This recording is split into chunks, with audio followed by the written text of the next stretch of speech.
All right, NEET exam season is here, and let's be real, there's always that one chapter that just gives you nightmares. For so many of us, it's plant anatomy. All those cross-sections of roots, stems, leaves, after a while they all just blur together, right? Well, not anymore. In this explainer, we're not just going to study it, we're going to crack the code.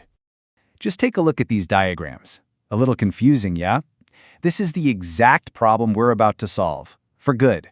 I'm telling you, by the end of this quick session, you'll be able to look at any of these and know exactly what it is, instantly. This isn't about painful memorization. It's about learning the ultimate cheat codes. Okay, so first things first. The most fundamental step is telling a root apart from a stem. If you can get this right, you've honestly won half the battle. Everything else we're going to talk about builds on this one concept. So what's the master key? It's all in how the vascular bundles are laid out. So the real test, the one thing that tells you everything, is how the xylem and phloem are arranged. Are they alternating on their own paths, or are they paired up like buddies? This one tiny difference, it's the key to our entire code-breaking system. Here is your very first code. It's so simple. Ready? Root is radial. Both words start with that R sound. Just lock that into your brain. Root, radial. It's really that easy. But, what does radial actually mean? A radial arrangement just means the xylem and phloem are on different lines, or radii, coming out from the center. They take turns. The best way to picture it? Think of the spokes on a bicycle wheel. That's a radial pattern.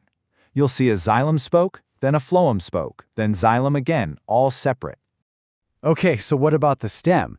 Well, the code for that is SIMSTERS. Sisters. They're always together. This is the complete opposite of what you see in the root. If it's not radial, it has to be a stem, where the bundles are what we call conjoint. And conjoint simply means the xylem and phloem are found together, on the very same radius, like sisters, side by side in the same group. So let's recap real quick. You see alternating spokes? It's a root. You see them paired up? It's a stem. And just like that, master key, unlocked. Okay, awesome. Let's build on that. Now that you can spot a stem from a mile away, the next step is to figure out if it's a dicot or a monocot. And yep, you guessed it, we've got a super simple visual code for this too. Your code for a dicot stem is this. D stands for decorated. I want you to think of something beautiful, organized, something arranged with real purpose. That's a dicot stem for you. So what are these decorations I'm talking about? Well, the vascular bundles are arranged in a perfect, neat ring. It looks really intentional and organized, doesn't it? This ring arrangement is the #1 giveaway. And also remember that the bundles are open, which just means they have cambium inside, allowing them to grow thicker over time. So, if the dicot is all decorated and neat, what do you think the monocot stem is? The total opposite. Just remember, M is for messy. This contrast is everything. And when I say mess, I mean it. The vascular bundles are just scattered all over the place. There's no ring, no pattern. It seriously looks like someone just threw a handful of them on the slide. These bundles are also closed, so they don't have that cambium. So organized ring, dicot. Scattered mess, monocot. Done! All right, we have totally cracked stems. Now let's use that same code-breaking logic for roots and leaves. You'll see the patterns are just as simple and, more importantly, just as reliable for your exam. For roots, it all comes down to counting. In a dicot root, just think D for dual. You'll usually find between 2 and 4 xylem bundles.